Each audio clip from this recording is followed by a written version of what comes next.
crazy moment at the poker table, playing 2-5 with an old legend baseball player, David Ortiz. Max buy-in at 2-5 was $500. David Ortiz is sitting down with $2,500. The dealer informs him that, hey, you can only sit down with $500, which was one rack of red chips, so 5 stacks of red. He had 5 times that. He hands the 4 racks over to his buddy who was standing behind him and proceeds to just use one rack, puts it on the table without taking his chips, and just goes all in blind. Proceeds to lose the hand and does it again, and he dusts off all 5 stacks. So that was $2,500 down the drain in about 7 or 8 hands. He looks behind him, looks at his friends, gives them a gray chip. At Foxwoods, the gray chips were $5,000. He hands them the gray chip.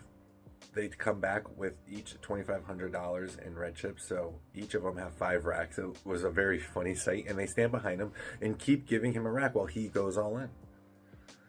He eventually loses all of that, so now he's in for about $7,500.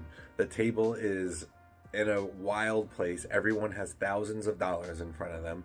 The wait list for the transfer onto that table is at least 100 people long.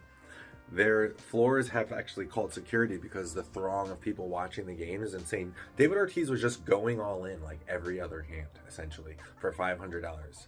So he's stuck $7,500 and then looks to the table and asks them to go to $510.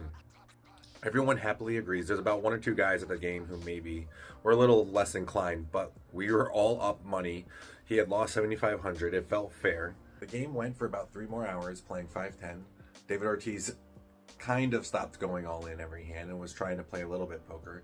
He ended up being down around $10,000 for the night. Had a great time. The table had a blast. It was talked about for weeks on end at the poker room with all the regulars because of how wild of a game it was. And it was definitely a memorable moment for me.